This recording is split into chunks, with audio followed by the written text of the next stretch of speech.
a Bay Area night of international stars. The 1988 Winter Olympics in Calgary may not have had too many memorable moments for the United States, except for on the ice. But there, amazingly enough, a small group of Bay Area athletes managed to capture not only medals, but the hearts of the world, making them forever international stars. Good evening, I'm Kristine Hansen, and welcome to a Bay Area Night of International Stars. Tonight, KGO TV and KGO Radio, along with the Bay Area Sports Organizing Committee, BaySoc will salute the world's top ice skating champions. And joining me as co-host of tonight's special, two top stars from the Bay Area that need little introduction, the 1986 world champion and also the 1988 bronze medalist from the Olympics, Debi from San Jose. Welcome to you. And of course, Brian Boitano, the 1988 national, world, and gold medalist in the Olympics from Sunnyvale. Welcome, both of you. Thank you. This is really going to be quite an evening. We have 64 skaters in all, 24 soloists, skaters representing 6 different countries. This is an exhibition. Are we going to see very free-like performances from you tonight? I think from different people, they have different pressures. For me, it's difficult to get in front of an audience, especially when it's your home audience. You want to do a great job. Whether there are judges there or not, you're always conscious of doing a good performance. So there is equal pressure for me in competition and in performing in front of hometown audiences. Let's talk about the fact that Bay Area has so many top skaters in the world. Why is that, Debi? Why do we see so many Olympic quality skaters just from this area? Well, I think for now, it's probably mainly due to coaches. I think the skaters tend to migrate to where the top coaches are.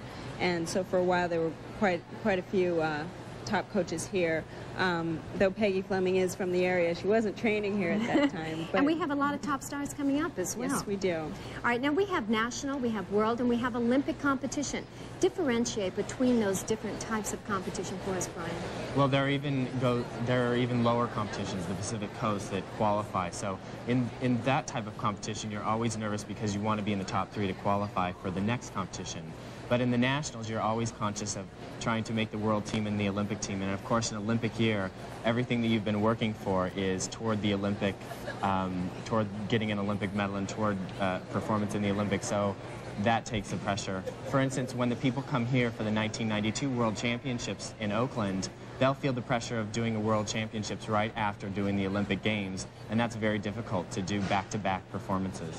Now, having the World Championships here in 1992, is this the first step to finally seeing the Bay Area recognized as a possible potential skating Olympic site in the future, do you think? I think definitely. I think Bay Area would be a great place to hold the Olympics. It's an interesting environment and a lot of good people, good fans. They would really enjoy it, and I think it would be a wonderful place. I guess it goes without saying, Debi, that anytime we see a big championship in ice skating, that there are a lot of kids who decide they want to follow in Debi Thomas's footsteps and be an Olympic skater.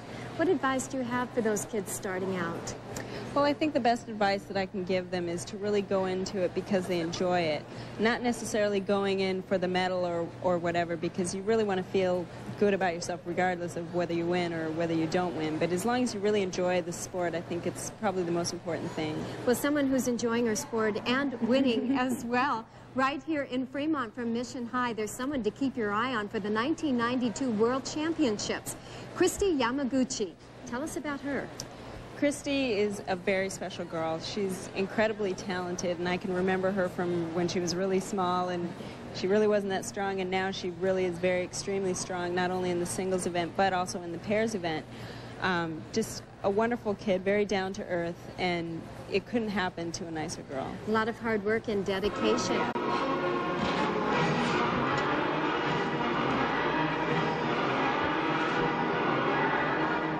Like all the skaters, Kristi maintains a rigorous training schedule, 5 hours a day, 6 days a week. I guess you could say it is a goal, and it would just be a dream come true. I've been doing pairs and singles for over 6 years now, so you know, I really enjoy doing both, and I'd hope that I could do both as long as possible. The last woman to compete in both pairs and singles in the world competition was in 1954, so that was like 20 years ago.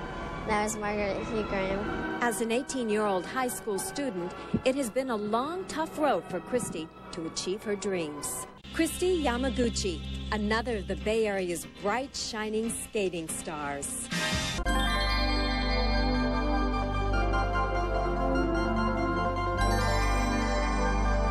Most critics say Brian Boitano is the best male figure skater alive.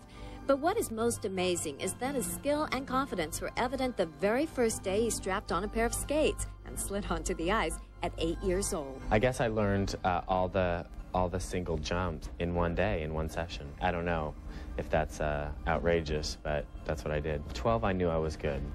I knew that I was doing triple jumps before kids that were 6 years older than me. I don't think I was cocky or anything about it. I just loved being good, and I loved being better day after day. And when I was younger, I was very shy.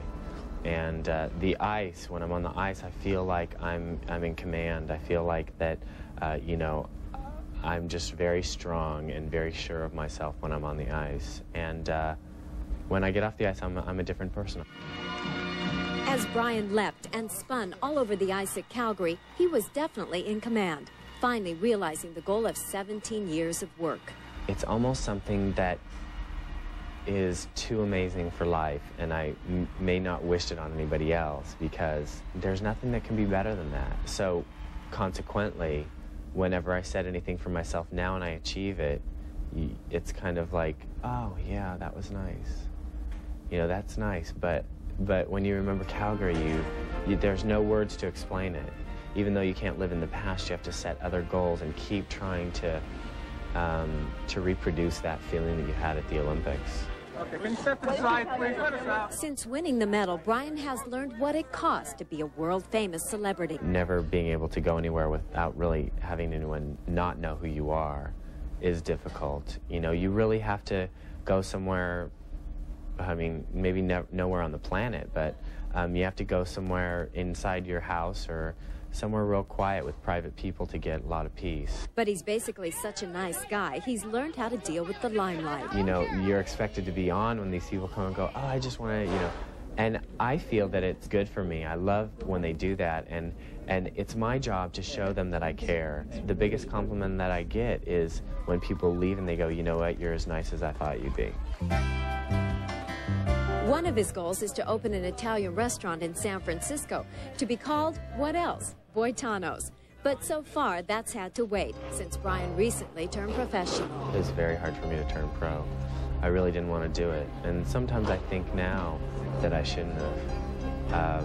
The only thing I can say is that I really needed to make a living at age 25. I'm trying to keep the level of technical know-how and expertise up in my professional life. I'd like people to take me as a professional and say he could win an amateur competition like that. And if his dreams come true, he might get another chance at the ultimate test. If Olympic rules change in 1992 to allow professionals to compete, Brian is ready. I really have a burning desire to do it again. Just the fact that it's just that one time that you have to prove it to yourself. I think the question is, would you really want to do it all over again? That takes a lot of energy. It does take a lot of energy, but I feel I left behind something that was very important to me, something that I feel strongly about. It was my true love, it was competing, having that one moment in time that you had to shine for, and I do miss it. So maybe in 1992. In the meantime, a movie with Katharina Witt, we want to be the first to hear. Well, we're filming a piece in Spain this year, so it'll probably be out next year. We'll look forward to it. Thanks. Next, the dazzling Debi Thomas. The Bay Area has certainly felt the impact of its past Olympic skaters. Brian, there's been Peggy Fleming. And Charlie Tickner. And what about Peggy Fleming? I mean, she's just been part of the history and tradition here for the last 20 years. Now, Peggy's had an enormous impact on our sport. She really captured the attention of the world when she won the Olympics with such grace and mixing it with such an athletic ability, too. And Charles Tickner, he's also been a part of this tradition. Charlie's been a great champion. He was 1978 world champion, and he was a great inspiration to people like me coming up in the ranks. With both Debi and Katharina, do you think the press makes too much of the competition between them? I think the press always makes too much about the competition between any skaters, and Katharina and Debi, I think, have a healthy and good friendship right now. It's impossible to be friends with your the competitor who's trying to take away the place that you're trying to get also. So I think what they had was natural.